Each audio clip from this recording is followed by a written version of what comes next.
아빠, 나 정말 하버드에 가고 싶어요. 이렇게 가까이 왔는데 왜 가난이 나를 막는 거요? 비에 흠뻑 젖은 도경이 아버지 묘 앞에서 무릎을 꿇고 땅을 주먹으로 치며 목이 쉬도록 절규했다. 눈물과 빗물이 뒤섞여 얼굴을 타고 흐르고 도경의 떨리는 손에는 합격 통지서가 구겨진 채 쥐어져 있었고 그 순간 몇 발자국 뒤에 서 있던 윤아림 회장은 묘비에 새겨진 이태호라는 이름을 보며 얼굴이 창백하게 굳어졌다. 이야기 시작 전 구독과 좋아요 부탁드려요. 댓글로 어디에서 듣고 계신지 남겨주시면 선생님이 계신 그곳에 평안과 행복이 가득히를 진심을 다해 기도하겠습니다. 이모, 오늘도 새벽 배달 다녀올게요. 조심해라. 겨울이라 길이 얼었을 거야. 네, 걱정 마세요. 차가운 새벽 공기가 폐를 찌른다. 시계는 새벽 4시 30분을 가리키고 있었다. 민도경은 낡은 패딩 지퍼를 턱까지 올리고 자전거에 올라탔다. 뒷자리에는 신문 묶음이 가득 실려 있었다. 무게 때문에 페달을 밟을 때마다 허벅지에 힘이 들어갔다. 첫 번째 배달지는 언덕 위 빌라촌이었다. 자전거를 타고 오르막을 오르는 동안 숨이 거칠어졌다. 하지만 멈출 수 없었다. 한 부씩 문 앞에 신문을 놓고 다시 자전거에 올랐다. 손끝은 이미 감각이 없었다. 장갑을 껴도 소용없었다. 구멍난 장갑 사이로 찬바람이 파고들었다. 2시간 반 동안 동네를 누비고 나면 10,000원짜리 지폐 2장이 손에 쥐어졌다. 이것이 도경의 하루를 여는 첫 수입이었다. 집으로 돌아오는 길, 편의점 앞을 지나칠 때면 진열대에 놓인 따뜻한 빵이 눈에 들어왔다. 하지만 발걸음을 멈추지 않았다.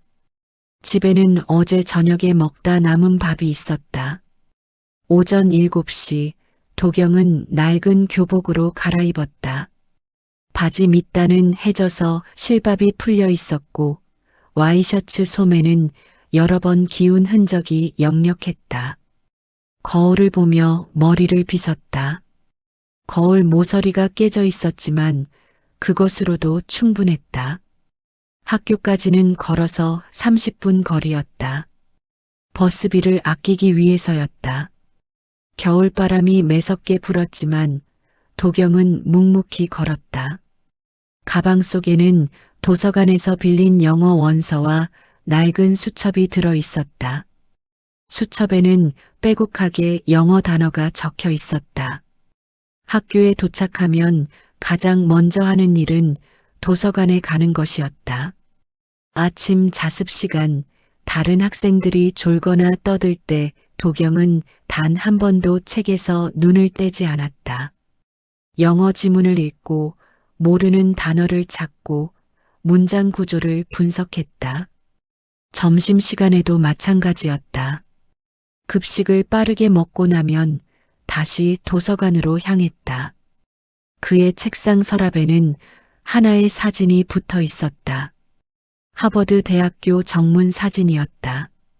인터넷에서 출력한 흑백 사진이었지만 도경에게는 그 무엇보다 선명한 컬러였다. 그곳이 도경의 꿈이었다. 가난이 꿈을 막을 수 없다는 것을 증명하고 싶었다. 오후 수업이 끝나면 도경은 서둘러 학교를 나섰다. 세탁소에 가야 했다. 이모 강미정이 운영하는 작은 세탁소였다. 도경은 이모 밑에서 자랐다. 아버지는 도경이 5살 때 사고로 죽고 어머니는 홀로 아이를 키우며 생계에 힘쓰다 퇴근길 교통사고로 목숨을 잃었다. 이모는 말없이 도경을 거두었다. 하지만 삶은 녹록지 않았다. 세탁소는 좁았다. 세탁기 4대와 다리미 그리고 옷걸이들이 빽빽하게 들어차 있었다. 공기는 세제 냄새와 습기로 무거웠다. 도경은 가방을 구석에 던져놓고 앞치마를 둘렀다. 이모는 이미 땀을 흘리며 다리미질을 하고 있었다. 손님들이 맡긴 옷을 분류하고 세탁기를 돌리고 마른 옷을 개고 비닐에 포장하는 일. 단순해 보이지만 서서 하는 일이었고 쉴 틈이 없었다. 손은 세제 때문에 거칠어졌고 곳곳에 붉은 상처가 났다. 하지만 도경은 한 번도 힘들다는 내색을 하지 않았다. 오후 6시가 넘어서야 이모가 입을 열었다. 너 밥 먹어라. 나는 좀 더 해야 해. 도경은 고개를 저었다. 저도 같이 할게요. 빨리 끝내야죠. 이모는 아무 말도 하지 않았다. 하지만 그 표정에는 미안함과 고마움이 동시에 담겨 있었다. 밤 9시가 되어서야 세탁소 문을 닫을 수 있었다. 셔터를 내리고 불을 끄고 집으로 향했다. 집은 세탁소 위층에 있는 작은 원룸이었다. 부엌과 방이 한 공간에 있었고 화장실만 따로 있었다. 이모는 소파에 누워 TV를 켰고 도경은 작은 책상 앞에 앉았다. 밤 10시부터가 진짜 도경의 시간이었다. 낡은 스탠드를 켜고 책을 펼쳤다. 영어, 수학, 과학. 학교에서 배운 내용을 복습하고 문제집을 풀었다. 중고 서점에서 산 책들이었지만 도경에게는 보물이었다. 밤 12시, 1시까지 책상에 앉아 있었다.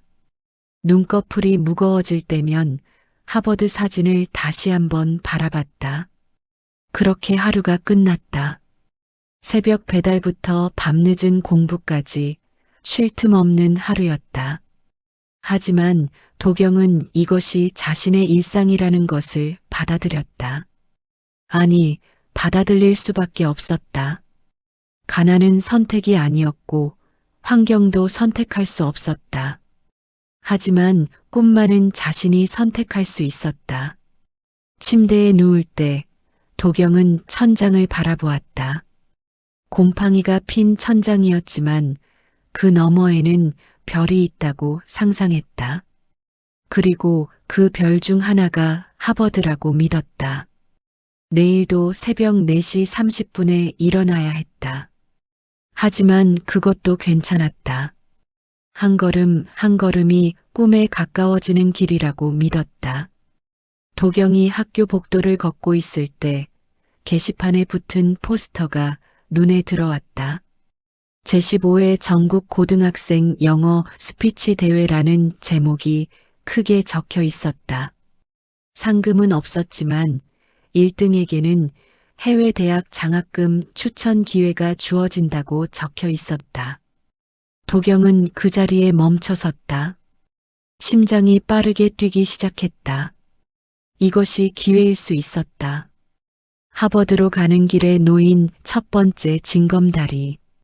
도경은 주저없이 신청서를 작성했다.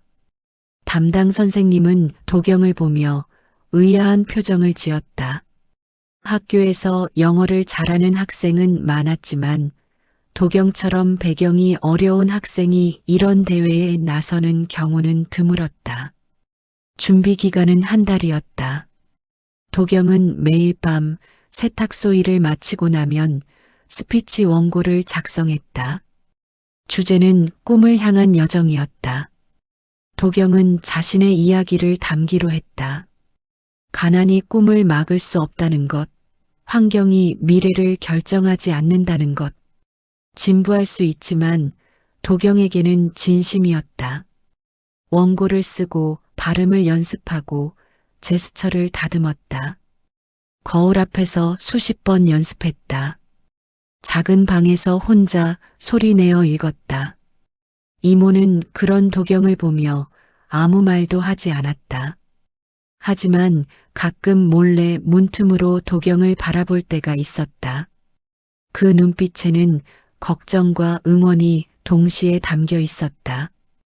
대회 당일 도경은 처음으로 시내 큰 강당에 갔다.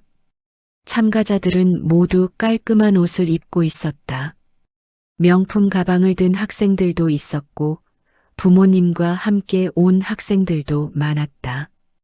도경은 혼자였다. 낡은 교복을 입고 중고로 산 구두를 신고 있었다. 대기실에서 다른 학생들이 유창한 영어로 대화하는 소리가 들렸다.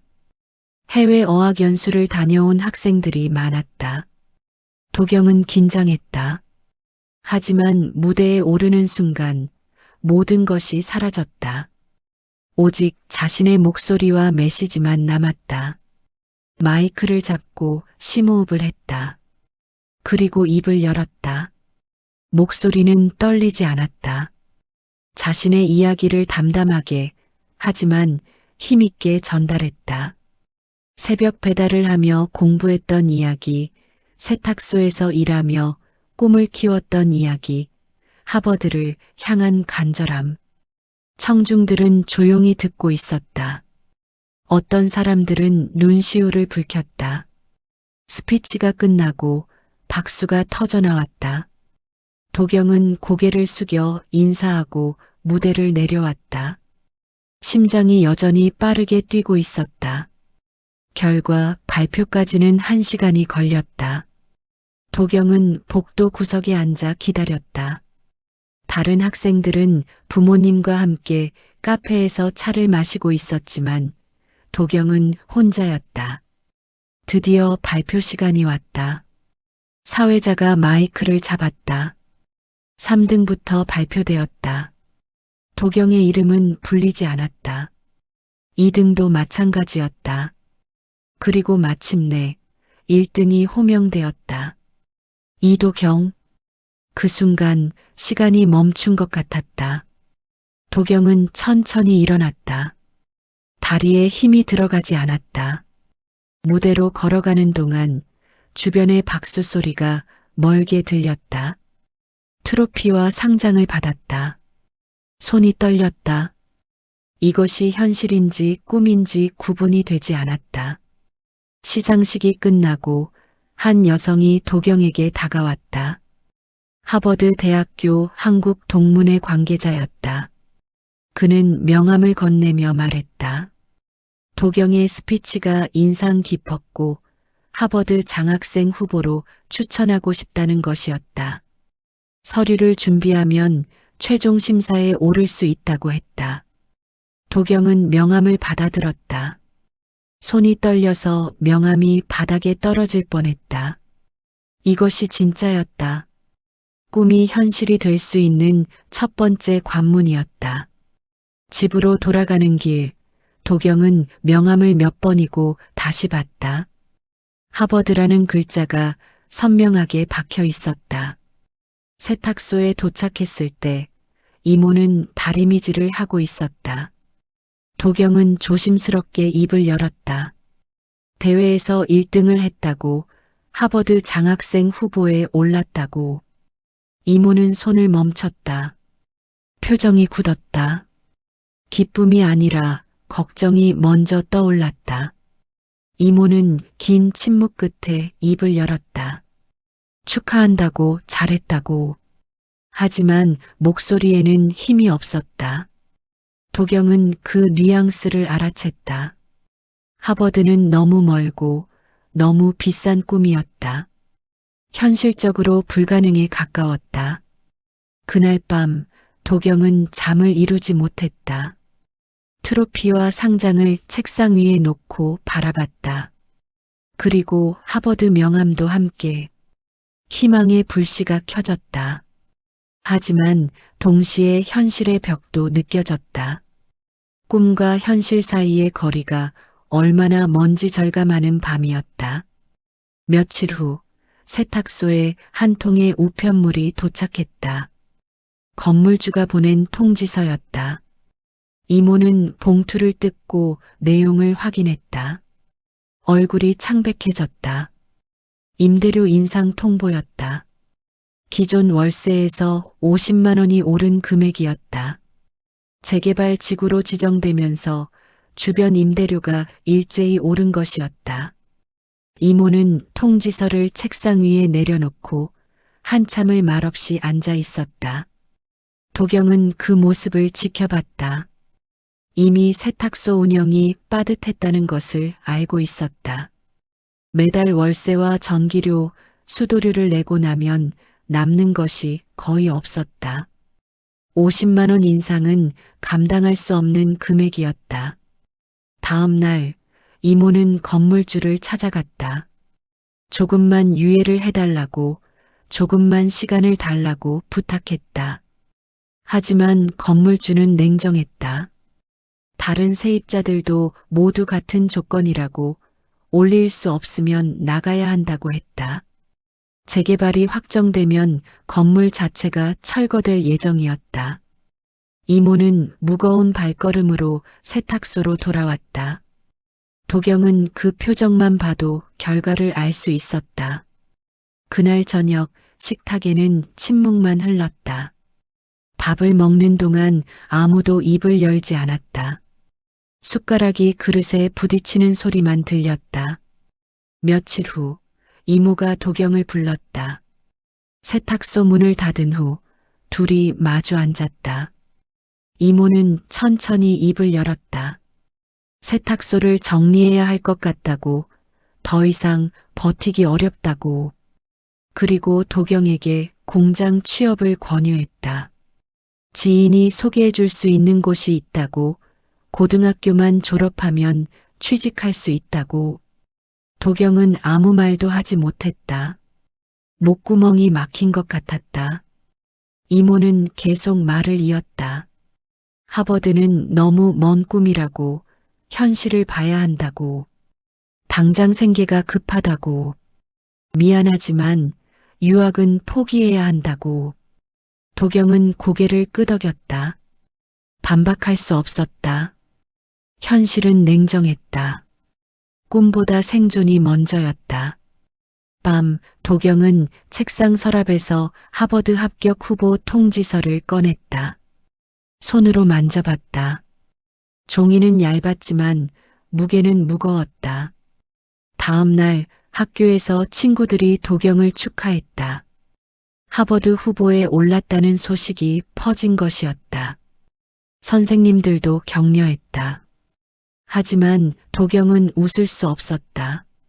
합격 통보를 받아도 갈 수 없다면 무슨 의미가 있을까? 며칠 후 세탁소에 폐업 안내문이 붙었다. 단골 손님들이 아쉬워했지만 어쩔 수 없었다. 세탁기들이 하나둘 팔려나갔다. 빈 공간이 점점 넓어졌다. 이모는 말없이 청소를 했다. 도경도 함께 걸레질을 했다. 그렇게 10년을 버텨온 세탁소가 문을 닫았다. 마지막 날 밤 도경은 참을 수 없었다. 밖으로 나왔다. 발걸음은 자연스럽게 아버지의 묘지로 향했다.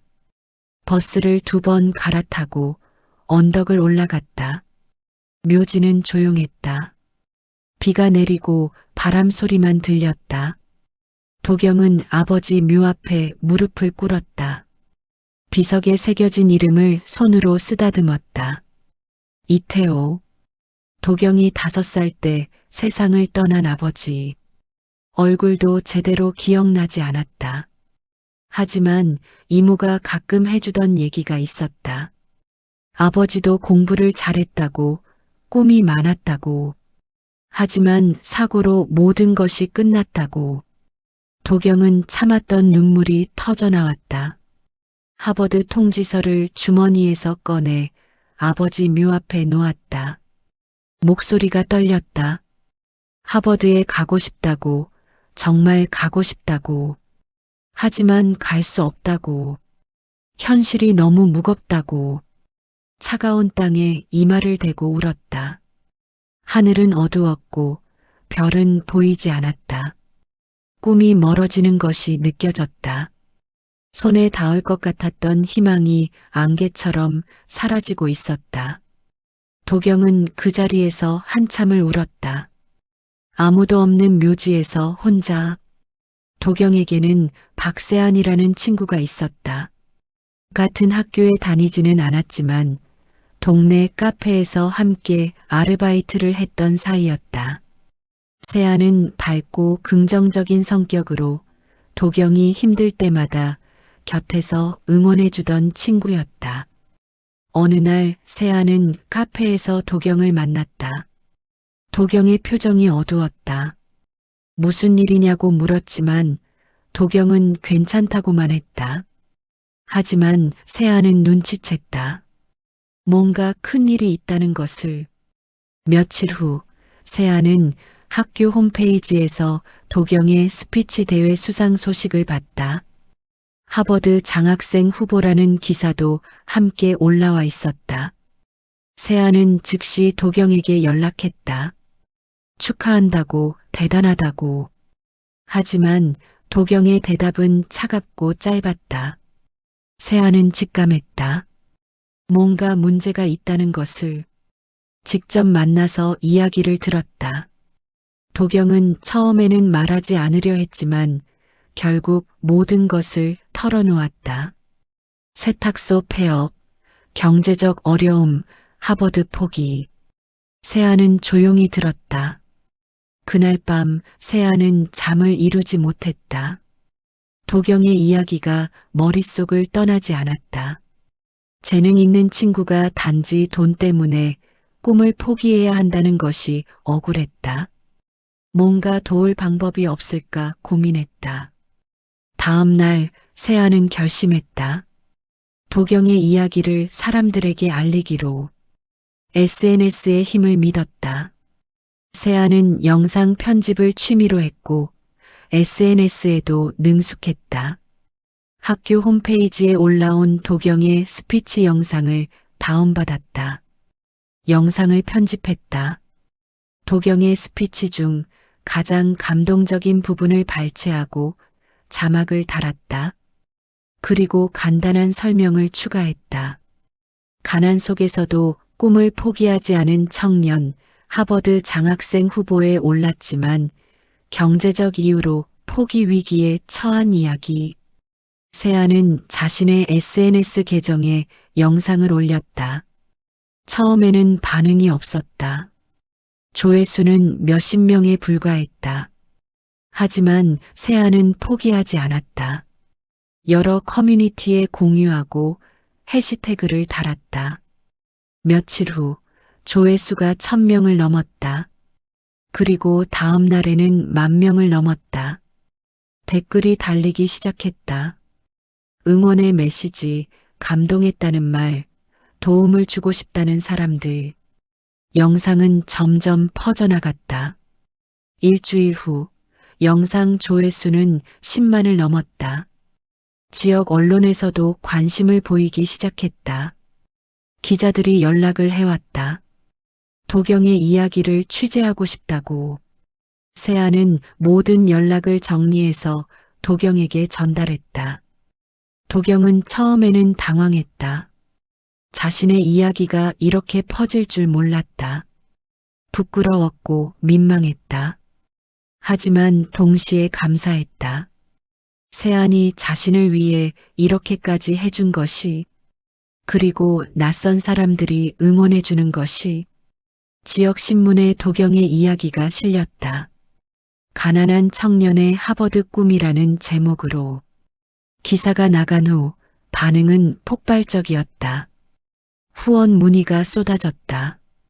작은 금액부터 큰 금액까지 사람들의 선의가 모였다.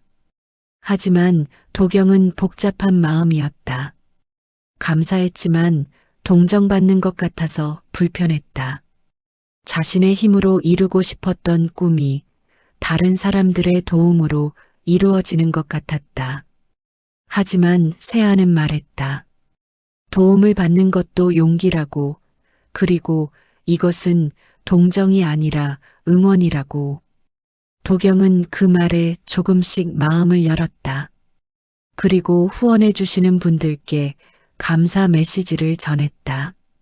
세안이 만든 영상 계정을 통해 진심 어린 감사의 말을.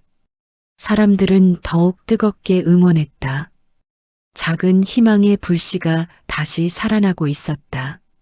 세안이라는 친구 덕분에, 그리고 수많은 낯선 사람들의 선의 덕분에 도경은 다시 꿈을 꿀 용기를 얻었다. 그날은 비가 내렸다. 차갑고 굵은 빗줄기가 거리를 적셨다. 도경은 우산도 없이 묘지로 향했다. 옷이 다 젖었지만 신경 쓰지 않았다. 마음이 너무 무거웠다. SNS에서 응원이 쏟아지고 후원금이 모이고 있었지만 아직 충분하지 않았다. 하버드 유학 비용은 상상을 초월했다.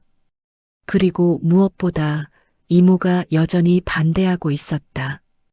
현실적으로 불가능하다고, 차라리 안정적인 길을 가라고. 아버지 묘 앞에 도착했을 때 도경은 무릎을 꿇었다. 비에 젖은 땅이 차가웠다. 빗물이 얼굴을 타고 흘러내렸다. 눈물인지 빗물인지 구분할 수 없었다. 도경은 하늘을 올려다봤다. 먹구름이 가득한 하늘이었다. 목소리가 터져나왔다. 처음에는 작게, 그리고 점점 크게. 울부짖었다. 아빠를 목 놓아 부르며 나 정말 하버드에 가고 싶다고.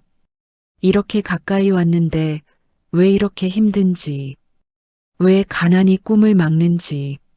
목이 쉬도록 울었다. 주먹으로 땅을 쳤다. 억울했고 답답했고 절망적이었다.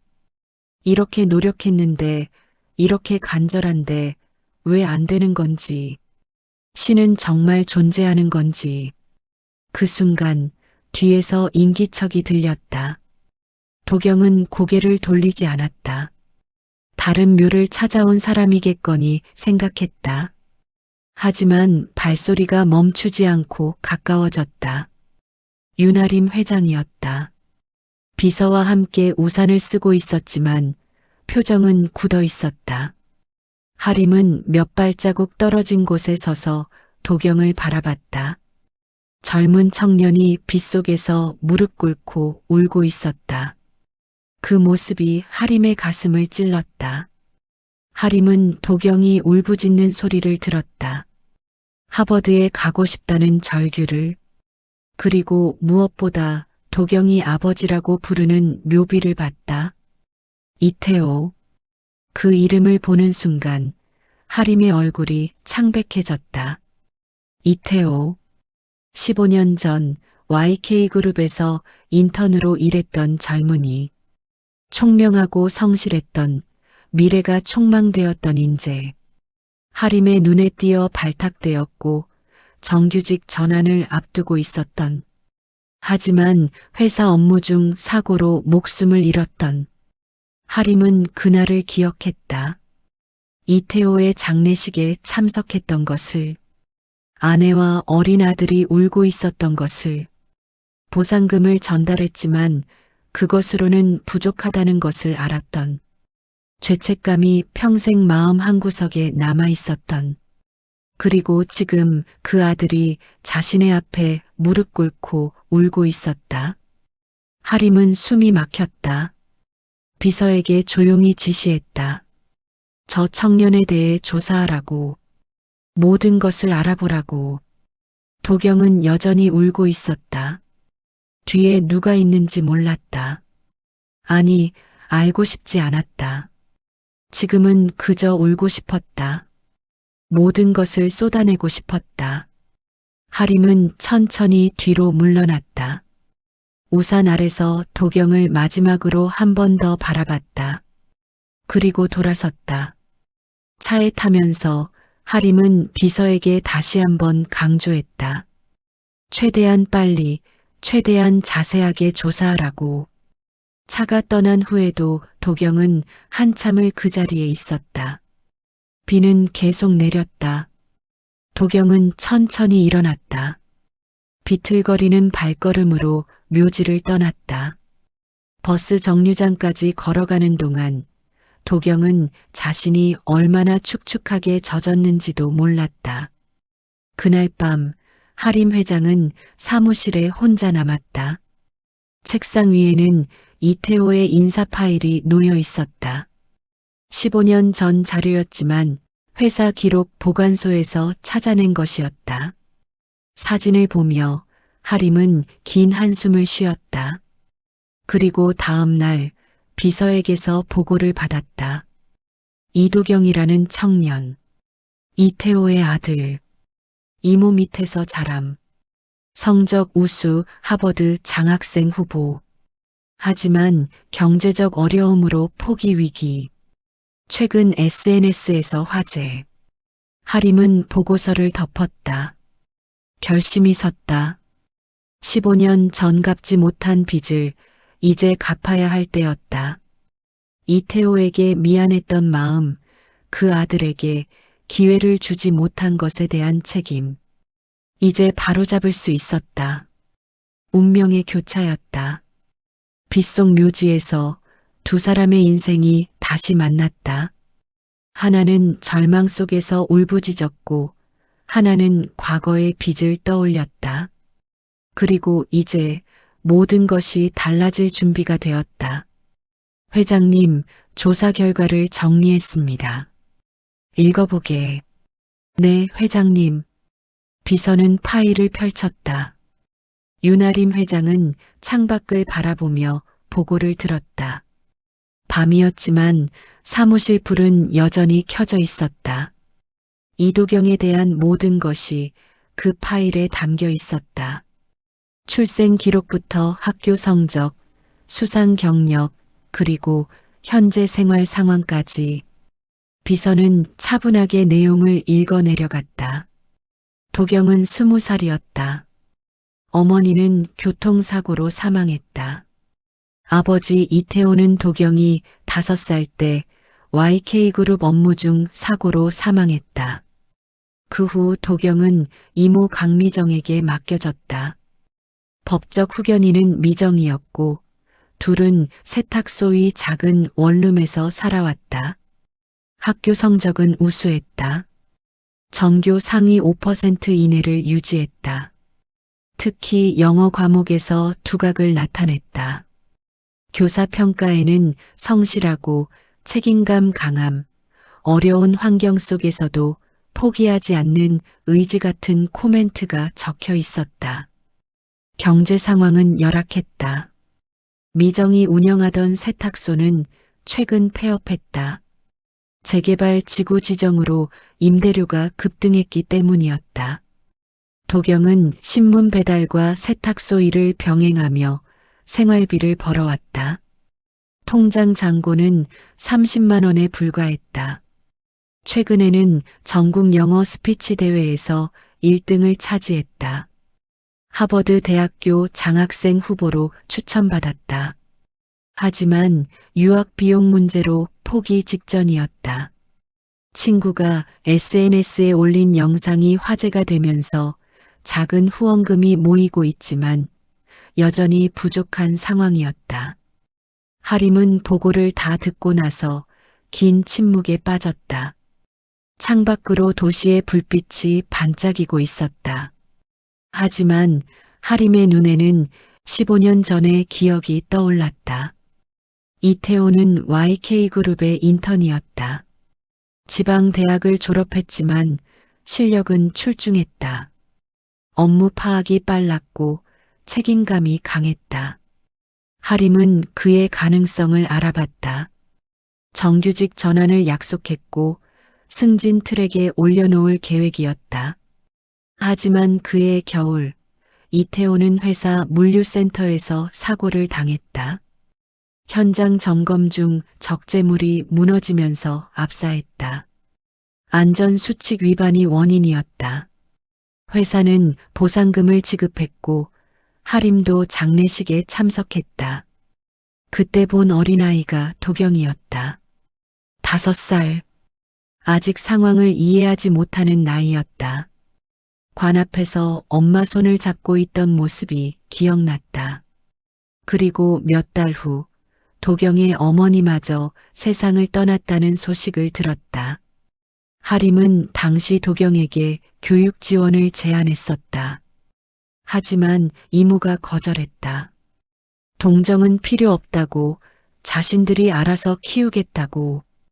하림은 그 의지를 존중했다. 대신 이태호의 보상금 외에 추가 지원금을 전달했다. 하지만 그것으로 충분했을까? 15년이 지났다. 그 아이가 이렇게 자랐다. 가난 속에서도 꿈을 포기하지 않고 하버드까지 손에 닿을 곳까지 왔다. 하지만 마지막 관문에서 경제적 이유로 좌절하고 있었다. 하림은 결심했다. 이것은 단순한 후원이 아니었다. 책임이었다.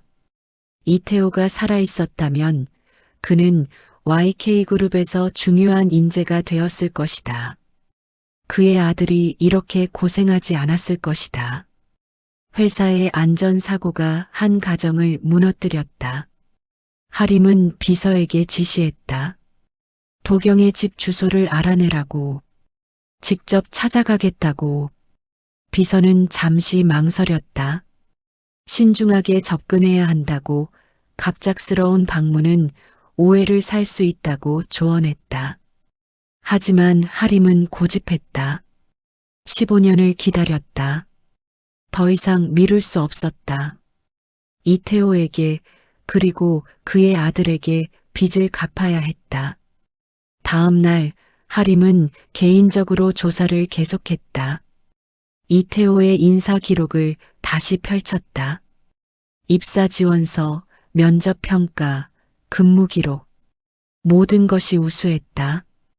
추천서에는 성실하고 책임감 있는 인재, 장기적으로 회사의 핵심 인력이 될 가능성 같은 평가가 적혀 있었다. 사고 보고서도 확인했다.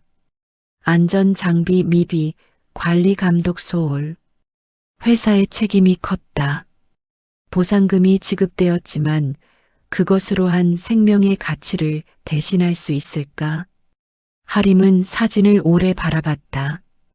이태호의 젊은 얼굴, 그리고 묘지에서 본 도경의 얼굴이 겹쳤다. 닮았다. 눈빛이 특히 닮았다. 간절함과 의지가 담긴 눈빛. 하림은 결정했다. 도경을 만나야 했다. 직접 이야기를 나눠야 했다. 하버드 유학을 전적으로 지원하겠다고 말해야 했다. 그것이 이태호에게 할 수 있는 최소한의 보답이었다. 하지만 어떻게 접근해야 할까? 갑자기 나타나서 과거를 들춰내는 것이 옳은가? 도경은 어떻게 반응할까? 그리고 이모는 15년 전 동정을 거절했던 그녀가 지금은 어떤 생각을 하고 있을까? 하림은 신중하게 계획을 세웠다. 우선은 지켜보기로 했다. 도경의 일상을 파악하고 적절한 타이밍을 기다리기로. 조급하게 움직이면 오히려 역효과가 날 수 있었다. 그날 밤 하림은 이태호의 사진을 다시 한번 바라봤다. 마음속으로 약속했다. 당신의 아들이 꿈을 이루도록 돕겠다고. 당신이 걷지 못한 길을 아들이 걸을 수 있게 하겠다고. 20년의 빚을 이제 갚겠다고. 세탁소가 문을 닫은 후 미정과 도경의 생활은 더욱 어려워졌다. 수입이 끊겼다. 미정은 급하게 일자리를 찾았지만 쉽지 않았다. 나이도 있고 특별한 기술도 없었다. 청소 용역 일을 시작했지만 월급은 세탁소 때보다 적었다. 전기료가 밀렸다. 2달치가 체납되었다. 독촉장이 날아왔다. 미정은 한숨만 내쉬었다. 어디서 돈을 구해야 할지 막막했다. 도경의 신문 배달비로는 턱없이 부족했다. 어느 날 밤 전기가 나갔다. 차단된 것이었다. 캄캄한 방 안에서 미정과 도경은 말없이 앉아 있었다. 촛불을 켰다. 흔들리는 불빛 아래에서 두 사람의 그림자가 벽에 비쳤다. 미정은 입을 열었다. 미안하다고. 이렇게밖에 해줄 수 없어서. 도경은 고개를 저었다. 이모 잘못이 아니라고. 자신이 더 열심히 일하겠다고. 하지만 둘 다 알고 있었다. 이것은 노력만으로 해결될 문제가 아니었다. 다음 날 도경은 신문 배달을 마치고 편의점 야간 아르바이트까지 시작했다. 하루 수면 시간은 4시간으로 줄었다. 새벽 배달, 학교, 편의점, 그리고 밤늦은 공부. 몸이 버틸 수 없는 스케줄이었다. 일주일 후 도경은 편의점에서 일하다가 갑자기 어지러움을 느꼈다. 시야가 흐려졌다. 다리에 힘이 풀렸다. 그리고 그대로 쓰러졌다. 점장이 급하게 119에 신고했다. 구급차가 도착했다. 응급구조사들이 도경을 들것에 실었다. 의식은 있었지만 몸을 움직일 수 없었다. 과로와 영양실조였다. 병원으로 이송되었다. 미정은 병원에서 연락을 받고 달려왔다. 응급실 침대에 누워있는 도경을 보는 순간 무릎이 꺾였다. 의사는 당분간 안정이 필요하다고 했다. 입원해야 한다고. 하지만 미정에게는 입원비를 낼 여력이 없었다. 미정은 의사에게 사정했다. 집에서 쉬게 하면 안 되냐고. 약만 처방해달라고. 의사는 난처한 표정을 지었다. 환자 상태가 심각하다고, 최소 3일은 입원 관찰이 필요하다고. 그때 간호사가 들어왔다. 누군가 치료비를 전액 선납했다고. 미정은 놀랐다. 누구냐고 물었지만 간호사도 모른다고 했다. 익명의 후원자라고만 적혀 있다고. 미정은 혼란스러웠다. 누가 이런 일을? SNS 후원자 중 한 명일까? 아니면 다른 누군가? 하지만 지금은 그것보다 도경이 중요했다. 입원 수속을 마치고 병실로 도경을 옮겼다. 병실 창밖으로 저녁 노을이 보였다.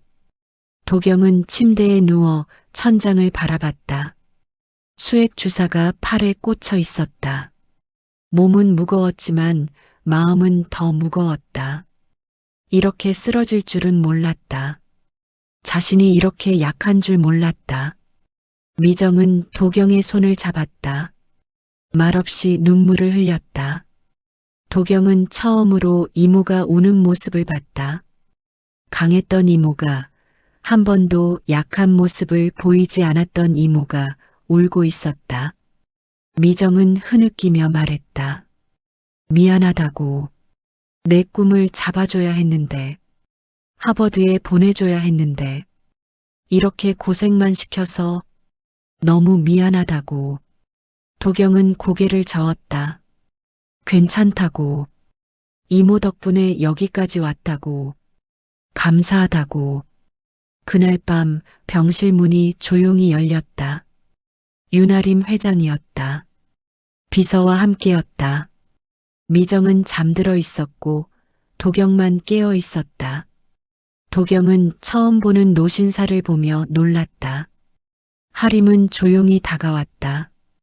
도경에게 묻지 않고 그저 지켜봤다.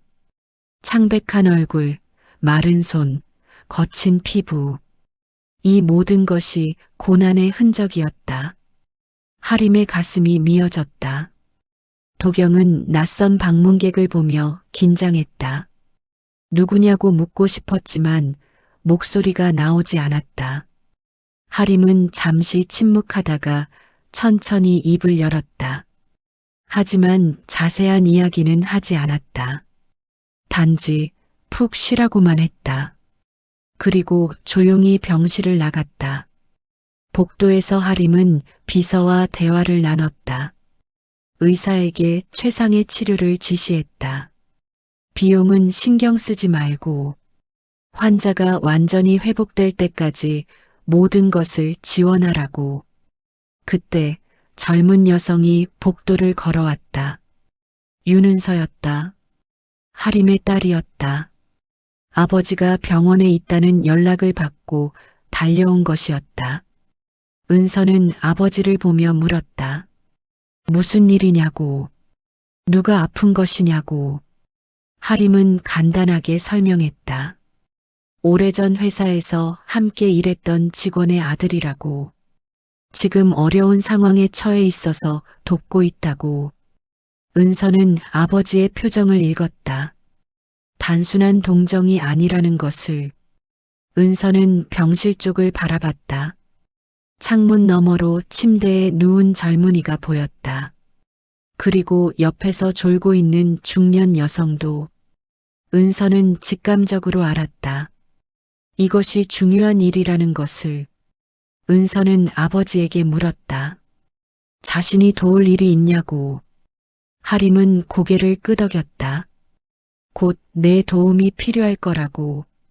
지금은 지켜보고 때가 되면 함께 움직이자고. 밤이 깊어갔다. 병원은 조용했다. 하지만 이 밤이 끝나면 모든 것이 변하기 시작할 것이었다. 도경의 인생에 새로운 문이 열리려 하고 있었다. 저기, 실례지만 어제 오신 분이 누구신가요? 아, 미안합니다. 제대로 인사를 못 드렸네요. 저는 윤아림입니다. 당신 아버지 이태호 씨를 알던 사람입니다. 도경은 병실 침대에 앉아 하림 회장을 마주했다. 사흘간의 입원 치료 끝에 많이 회복된 상태였다. 미정도 옆에 앉아 있었다. 두 사람 모두 긴장한 표정이었다.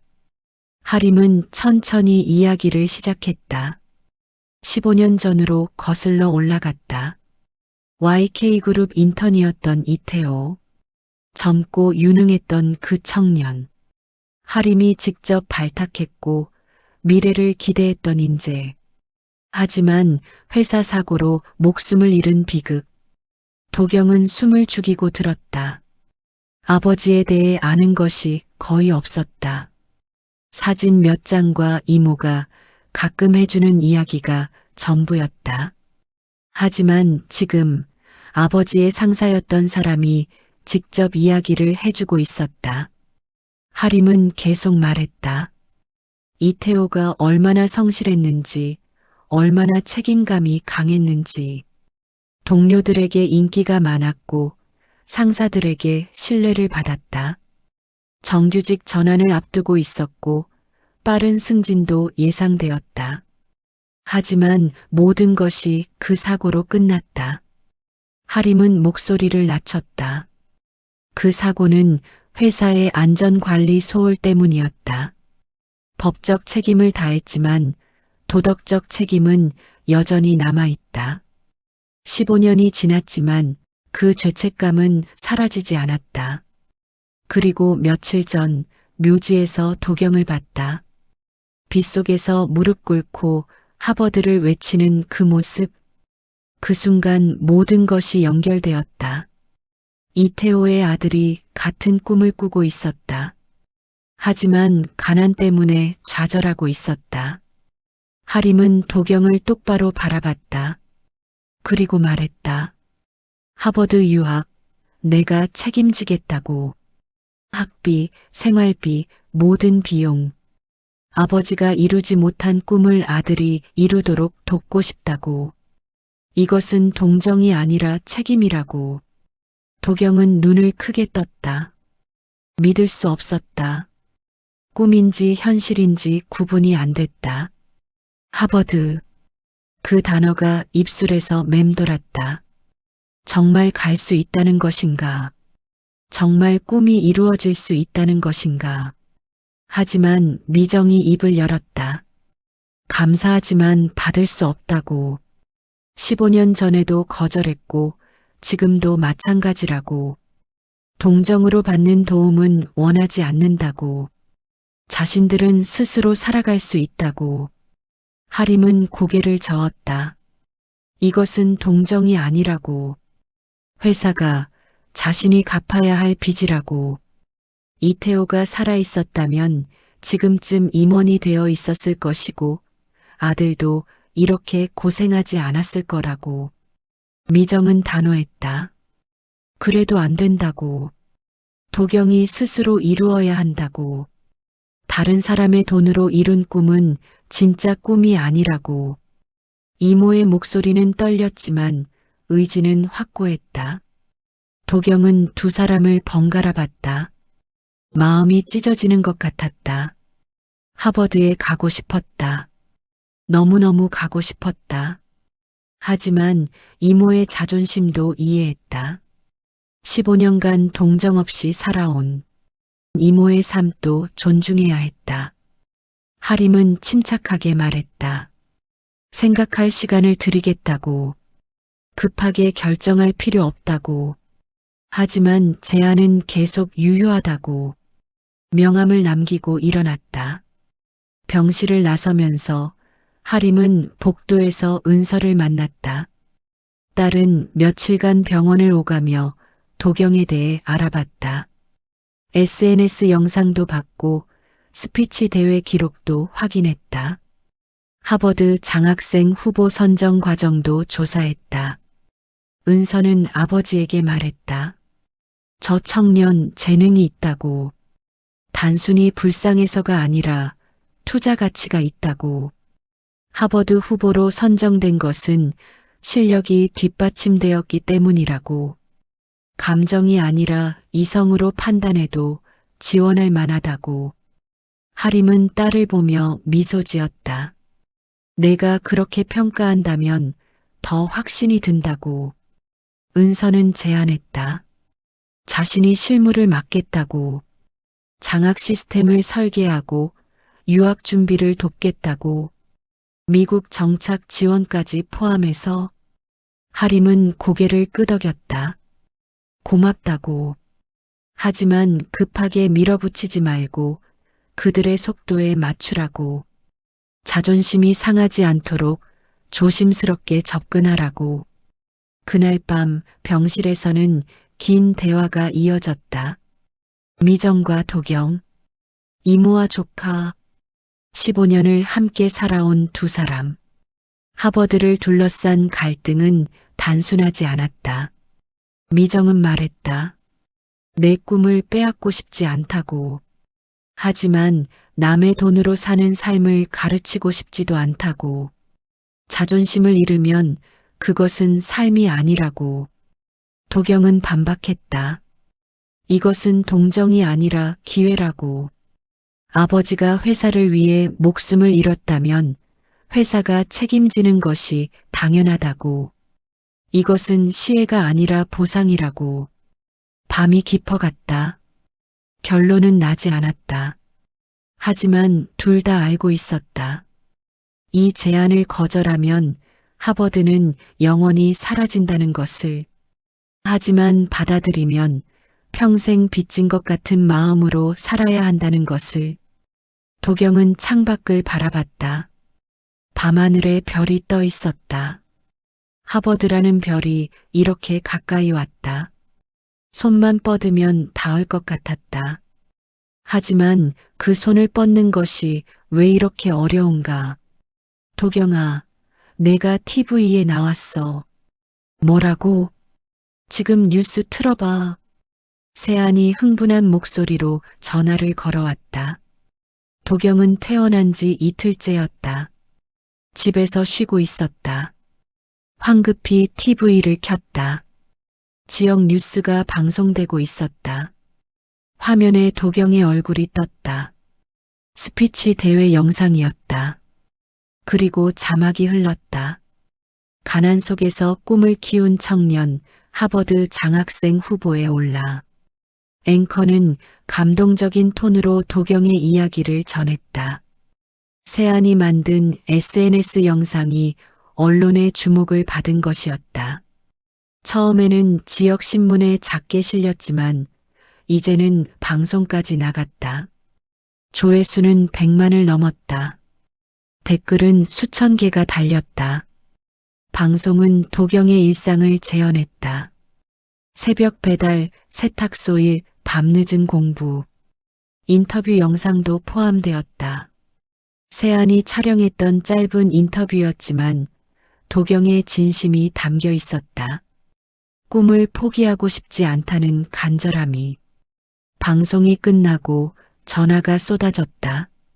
지역 주민들, 학교 선생님들, 심지어 모르는 사람들까지 모두 응원한다고, 돕고 싶다고 했다. 도경은 압도되었다. 이렇게 많은 사람들이 관심을 가질 줄 몰랐다. 다음 날 지역 커뮤니티 센터에서 후원 행사가 열렸다. 주민들이 자발적으로 조직한 것이었다. 작은 금액부터 모으기로 했다. 1,000원, 10,000원, 10만원. 금액은 중요하지 않았다.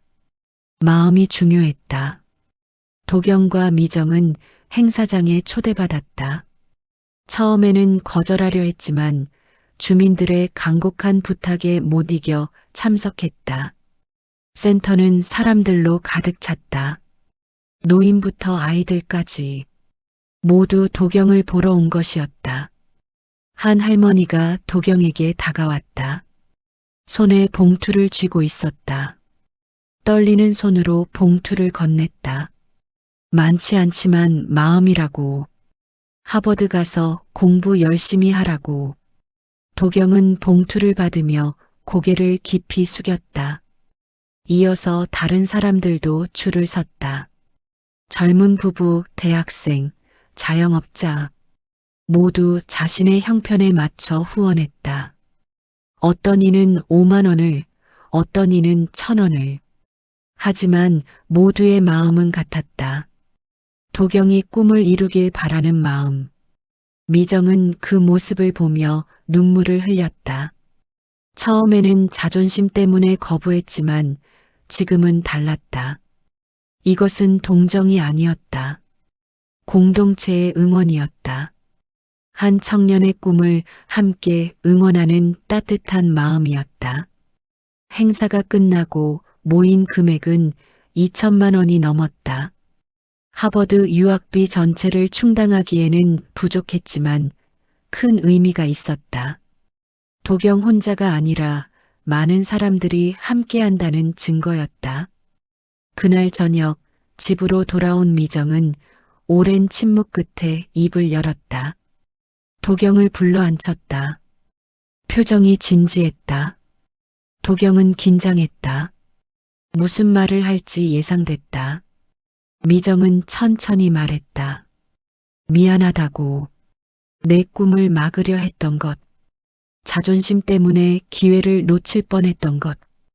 이제 알겠다고. 이것은 동정이 아니라 응원이라는 것.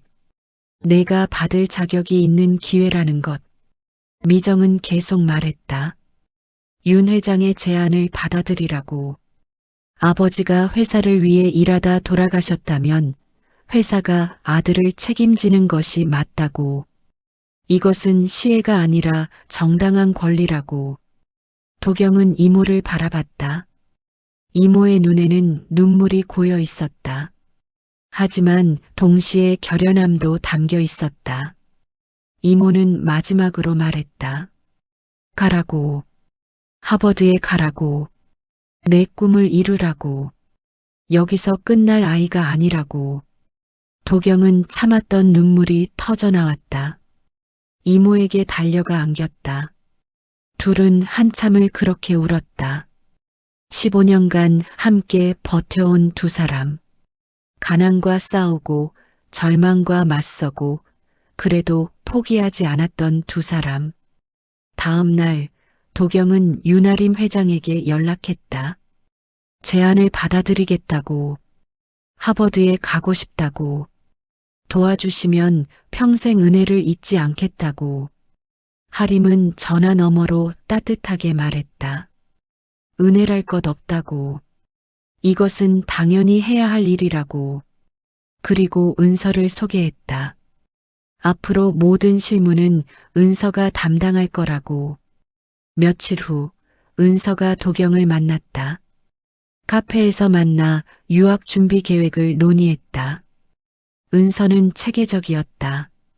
서류 준비, 비자, 신청, 항공권 예약, 기숙사 배정. 모든 것을 정리해서 리스트로 만들었다. 도경은 은서의 전문성에 감탄했다. 냉철했지만 동시에 세심했다. 은서는 말했다. 하버드에 가면 연락하라고. 정착하는 동안 필요한 것이 있으면 언제든 말하라고. 자신도 미국 유학 경험이 있어서 도움을 줄 수 있다고. 도경은 고개를 숙여 감사를 표했다. 은서는 도경을 똑바로 바라보며 말했다. 감사할 필요 없다고. 재능 있는 사람에게 기회를 주는 것은 당연하다고. 하버드에서 실력을 증명하면 된다고. 그날 밤 도경은 책상 앞에 앉았다. 하버드 통지서를 다시 펼쳤다. 이제 이것은 종이가 아니라 현실이었다. 정말 갈 수 있었다. 꿈이 이루어지고 있었다. 창밖으로 별이 보였다. 도경은 별을 바라보며 생각했다. 아버지도 저 별 중 하나에서 지켜보고 있을까? 자신의 아들이 꿈을 향해 나아가는 모습을. 도경은 마음속으로 약속했다. 최선을 다하겠다고. 이 기회를 헛되이 하지 않겠다고. 공항 출국장은 사람들로 붐볐다.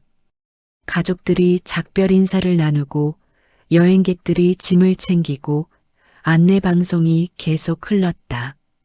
그 속에서 도경은 작은 캐리어 하나를 끌고 서 있었다. 미정이 옆에 서 있었다. 평소와 다르게 단정한 옷을 입었다. 화장도 했다. 하지만 표정은 복잡했다. 자랑스러움과 슬픔이 동시에 담겨 있었다. 15년을 함께 산 조카를 보내는 순간이었다. 세안도 왔다. 손에는 작은 선물 상자를 들고 있었다. 도경에게 건네며 말했다. 미국 가서 열어보라고. 기숙사에서 쓸 물건들을 챙겨놨다고. 도경은 감사 인사를 했다. 그때 윤아림 회장이 나타났다. 은서와 함께였다. 사람들의 시선이 잠시 집중됐다. 하림은 도경에게 다가와 악수를 청했다. 도경은 공손하게 두 손으로 악수를 받았다. 하림은 도경의 어깨에 손을 얹었다.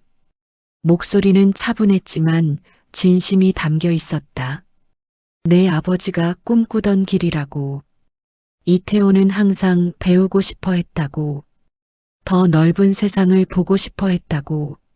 하지만 기회가 없었다고. 하림은 계속 말했다. 이제 내가 그 길을 걷는다고.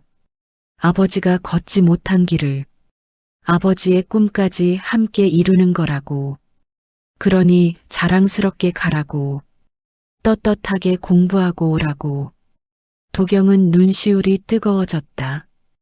고개를 숙여 인사했다. 평생 은혜를 잊지 않겠다고. 기대에 부응하는 사람이 되겠다고. 하림은 고개를 저었다. 은혜는 없다고. 단지 당연한 일을 했을 뿐이라고. 은서가 도경에게 파일 하나를 건넸다. 하버드 도착 후 필요한 모든 정보가 담겨 있었다. 기숙사 주소, 연락처, 한인 학생회 정보, 주변 편의시설. 은서는 말했다. 궁금한 것 있으면 언제든 연락하라고. 자신도 가끔 미국 출장 가니까 그때 보자고. 도경은 감사 인사를 했다. 은서는 담담하게 대답했다. 하버드에서 좋은 성과 내라고. 그것이 최고의 보답이라고. 탑승 시간이 다가왔다. 안내방송이 나왔다.